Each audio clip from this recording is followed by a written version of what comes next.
جو ڈیولپمنٹ کا کام تھا وہ مشرف صاحب کی وجہ سے تھا. بالکل ٹھیک. کے ایم سی کے پاس وسائل اس وقت بھی نہیں تھے. کے ایم سی کو اس وقت بھی اتنے ہی پیسے مل رہے تھے جتنے سیلری کا بجٹ ہوتا ہے ان کا. سالڈ ویسٹ مینجمنٹ ٹھیکے پہ جا چکا تھا, اس وقت بھی ٹھیکے پہ تھا. آپ نے یعنی جو قائم علی شاہ کی صاحبزادی ہیں انہوں نے ٹھیکے پہ دیا تھا چائنا کو. اسی طرح بہت سارے ادارے جو پہلے کے ایم سی کے ماتحت ہوا کرتے تھے وہ کے ایم سی سے بہت پہلے جا چکے تھے, جس میں واٹر اینڈ سیوریج بورڈ کی سربراہی کسی اور کے پاس جا چکی تھی, جس میں کراچی بلڈنگ کنٹرول اتھارٹی کو سندھ بلڈنگ کنٹرول اتھارٹی بنا کر آپ نے کے ایم سی سے الگ کر دیا تھا. تو جس طرح میں نے پہلے بھی آپ سے گزارش کی تھی کہ اس شہر میں جو کام کرنے والے ادارے ہیں, جو آرگنائزیشنز ہیں, وہ سب کے سب اگر میئر کے ماتحت ہوں تو انہیں کنٹرول کرنا اور شہر کے لیے کام کرنا آسان ہوگا, ڈیلیور کرنا آسان ہوگا. اب ظاہر ہے سندھ بلڈنگ کنٹرول اتھارٹی بننے کے بعد اختیارات کراچی کے لوگوں کے پاس سے منتقل ہو گئے اندرون سندھ کے لوگوں کے پاس. اب وہاں پہ کلرک بھی باہر سے آگے اپوائنٹ ہوتا ہے, اس کو کراچی کے معاملات اور کراچی کے مسائل سے کوئی دلچسپی نہیں ہے. وہ جو بازار وہاں گرم ہوا ہوا ہے سب کو معلوم ہے. تو یہ ساری صورتحال ہے. جو میئر کا وقت تھا وہ مشرف صاحب کے زمانے میں جو 2 میئر گزرے ان دونوں نے مشرف صاحب کی سپورٹ کو انجوائے کیا. بالکل ٹھیک ہے. تو آپ یہ سمجھتے ہیں کہ وہ سب سے بہتر تھا؟ نظام کون سا بہتر تھا؟ 2013 کا بہتر تھا, 2001 کا بہتر تھا, یا جو 80s کا تھا؟ نظام میں تو کوئی تبدیلی نہیں آئی, صرف وسائل کی کمی ہے. نظام تو 2001 میں اختیارات تھوڑے سے زیادہ تھے, ادارے ماتحت تھے. 2013 میں تو بالکل ہی کچھ نہیں, بالکل ختم ہو گئے تھے. بالکل. اچھا, ایک بریک لیتے ہیں آفاق صاحب. کچھ پیکج کے حوالے سے جو کراچی کو ملا ہے اس پہ بھی آپ سے جو ہے تبصرہ لیں گے. ایک ناظرین بریک لیتے ہیں. آفاق احمد صاحب ہمارے ساتھ موجود ہیں. بریک کے بعد مزید گفتگو کریں گے. آفاق صاحب, 1100 ارب کا جو ایک پیکج آیا, اس میں سندھ کا حصہ ہو, وفاق کا حصہ ہو, جو بھی ہو, بہرحال لگنا وہ کراچی کے اوپر ہی ہے. آپ کیا سمجھتے ہیں کہ کراچی کو اس طرح کے پیکجز کی ضرورت ہے, یا کراچی کو اس کا حق ملنا چاہیے جو مستقل بنیادوں پر ہو؟ دیکھیے, حق مانگتے ہوئے تو ہمیں 70 سال ہو گئے. ہمیں تو اختیارات چاہیے کہ میرے وسائل پر میرا اختیار ہونا چاہیے کہ میں اپنے وسائل کو اپنی مرضی سے استعمال کر سکوں. میں جب ٹیکس دے رہا ہوں تو اس شہر کے منتخب نمائندے اس ٹیکس کے ذریعے اس شہر کے لوگوں کو ڈیلیور کریں. ٹھیک نا. ہم حق مانگتے تھک گئے کہ ہمارا حق دے دو, تو وہ مطلب پہلے تو مجھے یہ اسٹیبلش کرنا پڑے گا کہ میرا حق ہے کیا. میں صرف یہ چاہتا ہوں کہ اس شہر کے لوگوں کو اختیارات ملنے چاہیے, ان کے اپنے وسائل پر ان کا اختیار ہو. ٹھیک. دوسرا, جو 1100 ارب روپے کا پیکیج ہے, یہ جو پیکیج ہے یہ صرف عوام کو مطلب بہلانے کے لیے ہے, دھوکہ دے رہے ہیں. دیکھیے, 1100 ارب روپے کا انہوں نے اناؤنس کیا, دوسرے دن ہی سعد رفیق صاحب نے اعلان کیا کہ صاحب اس کا جو پاکستان کا ٹوٹل ڈیولپمنٹ بجٹ ہے وہ 1100 ارب روپے نہیں ہے. تو عمران خان صاحب یہ 1100 ارب روپے کراچی کو کہاں سے دے کے آ گئے؟ اس کا مقصد دھوکہ دے رہے ہیں. سندھ گورنمنٹ کلیم کرتی ہے کہ 800 ارب روپے جو ہے وہ ہم نے آلریڈی پیکیجز اناؤنس کیے ہوئے پروجیکٹس, تو یہ اس میں وہ شامل ہیں. سندھ گورنمنٹ بھی دھوکہ دے رہی ہے. 1100 ارب روپے جو بنتے ہیں وہ تقریباً $652 ملین ہیں جو ورلڈ بینک سے ریلیز ہوئے. ٹھیک ہے نا. آئی ایم ایف سے ریلیز ہوئے یا ورلڈ بینک سے, سوری میں یہاں عالمی امداد کے لیے. یہ جو $652 ملین ہیں یہ لگ بھگ 1100 ارب روپے ہی بنتے ہیں. ٹھیک ہے. اچھا, اس میں باقاعدہ انہوں نے اس کو بریک اپ پیسوں کا بنایا ہے کہ کس کس طرح کہاں تقسیم ہوں گے. ایک یلو کوریڈور کے نام سے پروجیکٹ ہے جو ورلڈ بینک بنانا چاہتی ہے, اور وہ داؤد چورنگی سے لے کر اور گرومندر نمائش تک جو ہے وہ یلو کوریڈور بنے گا. اسی طرح جو گرین بس سروس ہے اس کو انہوں نے کمپلیٹ کرنا ہے. پھر انہوں نے واٹر اینڈ سیوریج بورڈ کے معاملات کو بہتر کرنا ہے, نکاسی اور فراہمی آپ کو جو ہے وہ جہاں ان کی لائنیں کولیپس کر گئی ہیں ان کو انہوں نے بہتر کرنا ہے. اس کے لیے کو تقریباً اس میں سے جو ہے وہ $200 ملین تقریباً اس پہ خرچ ہوں گے.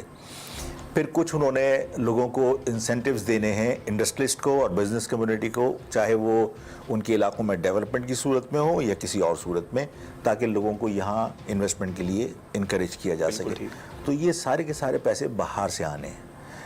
ہم تو بات یہ کر رہے ہیں کہ جو پیسے ہم سے لیے گئے ہیں, یعنی اگر ایک مارکیٹ ہی سوال کر بیٹھے کہ لیاقت آباد کی سپر مارکیٹ نے 94 ارب روپیہ ٹیکس دیا ہے,